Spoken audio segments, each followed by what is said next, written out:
to my channel. For those of you who are new here, my name is Amber. I share everything lifestyle, family, and career on my channel.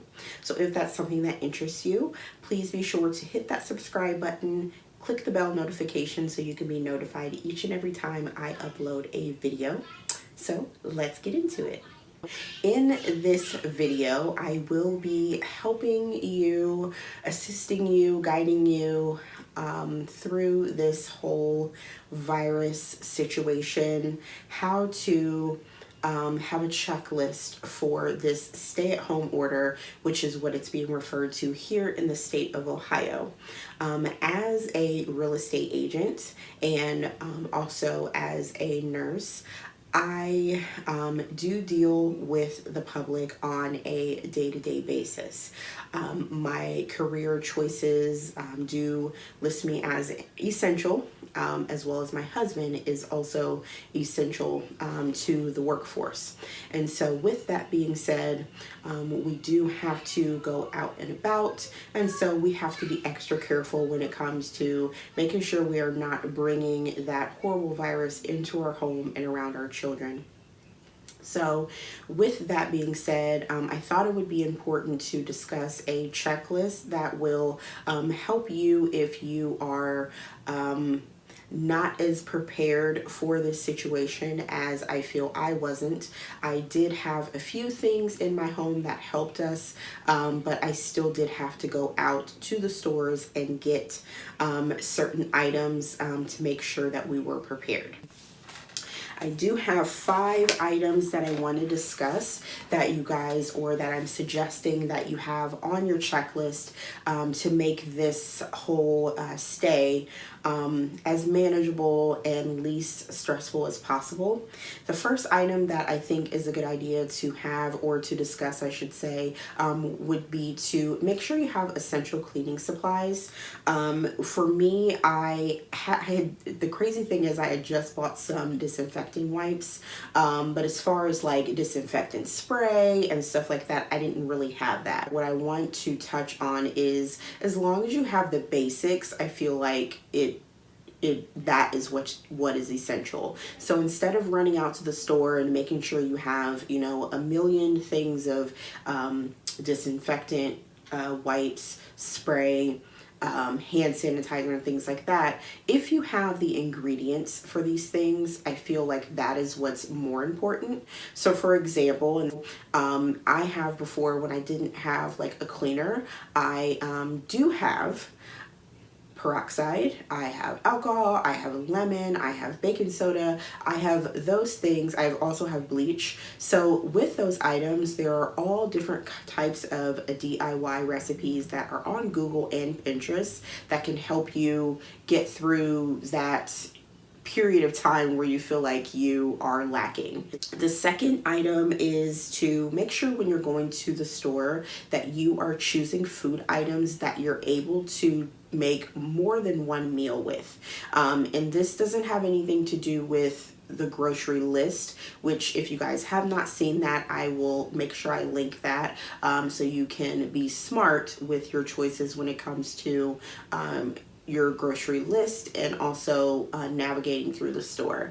But what I mean is, instead of going to the store and buying a couple of frozen pizzas, some frozen dinners and things like that, make sure you're picking ingredients that will stretch. Make sure that if you are picking ingredients, like let's say for example you're making a casserole and the casserole calls for some type of condensed soup or a sauce, buy an extra 1 or 2 of those. Buy an extra box of pasta. No, I'm not saying buy the whole row, buy the, clear the shelf of pasta. What I mean is just get an extra one, because if you have an extra box of pasta, an extra sauce or soup on hand, as well as a meat, you're able to then make a completely different meal with some of the same ingredients that you used earlier in the week.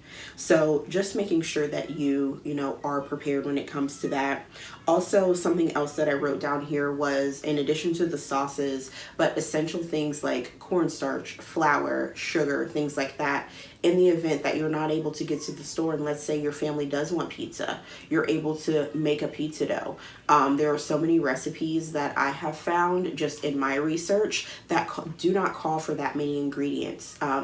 I feel like cooking has evolved to suit the everyday person. So if you wanted to make some biscuits or wanted to make some pizza, it's not an all day or lengthy process. You just throw a few ingredients together, knead it a little bit, and boom, you have whatever, you know, the bread item that you need.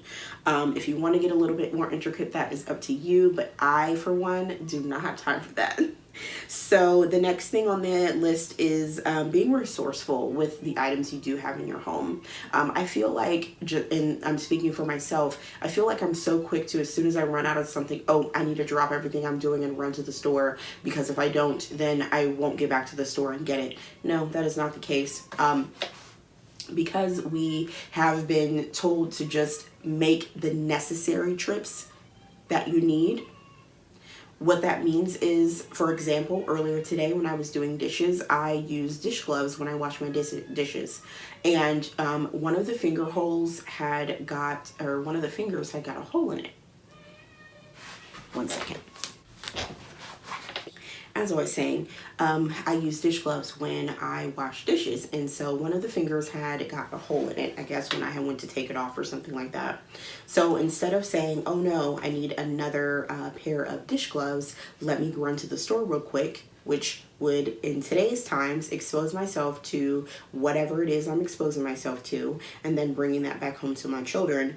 What I did was I took a medical glove and like an exam glove. I put that on my hand and then slipped my hand back into the dish glove, and I was able to finish my dishes. And you know, no, that is not ideal, but it is not ideal for us to be just going to the store for unnecessary trips. The next item is to take this time to get organized. And that goes without saying. I don't feel like I need to go into detail, because whatever get organized to you means to you is what that means to you. So if you need to, for me, I need to get organized when it comes to my business, and I need to get organized when it comes to my home. So that those are some things during this time that I can work on, and I have time to do that. And the last item is allowing yourself to be okay to relax. Not be lazy, but relax. We don't need to get caught up in panicking or stressing about the fact that we cannot leave the house, we can't do this, we can't do that. How about spend time on what you are able to do? You're able to do what I just said in number 4, get organized, clean your home.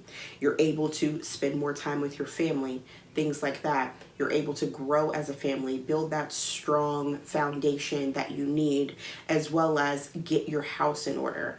And those are 2 points that I think that we are missing during this time, because we are so focused on the fact that we can't go out and have a drink with our friends, or go out and shop and go out and do all these things, that we're completely missing the point. Yes, this is horrible that people are dying and that people are not taking this seriously, but I also feel like so many things have happened during times past that a lot of people have become desensitized when serious things happen.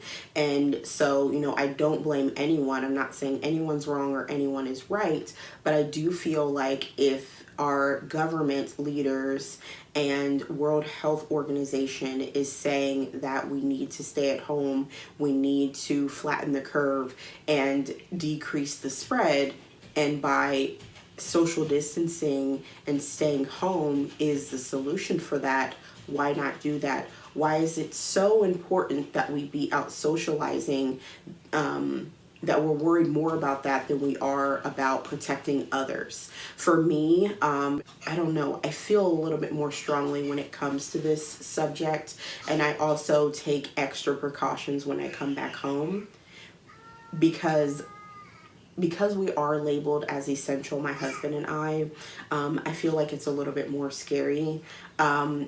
if I was in a situation where I could work from home and I did not have to go out and, you know, be amongst the public, these things on this list I would have more time for. So I feel like if you are in that situation where you are able to stay at home and you don't have to leave the home for work, you should consider that a blessing as opposed to looking at it as a punishment. The only people that are being punished in this situation are the people that we are exposing because we are choosing to be rebellious and go out when we know we shouldn't be going out. But that's a completely different video. But yeah, so I hope that this helps someone. So again, making sure that you have essential cleaning supplies, choosing food or food items at the store or ingredients that will stretch you further than 1 or 2 meals, being resourceful with the items that you have in your home. Take this time to get organized, to clean up whatever that means to you, and then also allowing yourself to relax. Take this time to reflect and improve. So I want to thank you guys for taking the time to watch this video. Like I said, oh, and I did say in the beginning of the video that yes, I am a real estate agent now. I passed my exam last month, actually. So I have been really working on trying to grow that business, trying to launch, trying to really get it started, get clients, things like that. So it's been very exciting. You know, starting a business in the midst of what is being labeled as a crisis would be stressful for some people, but I feel like there is something to be learned from this. And so I'm excited about what lies ahead. I'm also struggling with not calling myself a nurse first. I don't think I touched on this in the last video. I'll close this since I'm done. I don't think I touched on this in the last video, but the goal is to transition into doing real estate full time. So when I introduce myself, because of all these years I have said I am a nurse, I find myself calling myself that first. So for me to say real estate agent first is, it feels funny on my lips. I am learning though to do that because I am just ready to move forward. I'm ready for the next chapter. And I appreciate you guys so much for taking the time. All of my subscribers that have been with me since day one, you guys are amazing. All of my people that I have met and grown with on social media, you guys are amazing. I hope everyone stays safe out there. Please take this serious when we are told to stay at home. Just stay at home, and like I said, think of the lesson that you're supposed to be learning in this situation, not what you are missing out on. Make sure you subscribe, comment down below anything that you want me to touch on. I will leave all of my links below, my contact information. If you are interested in buying or selling real estate in the state of Ohio, that information will be below, so you can contact me. I'll also leave all of my social media handles down below, and I look forward to seeing you guys in the next video. Have an amazing day, night, weekend, wherever you are. Make sure to stay true to yourself, stay amazing, and yeah, peace out.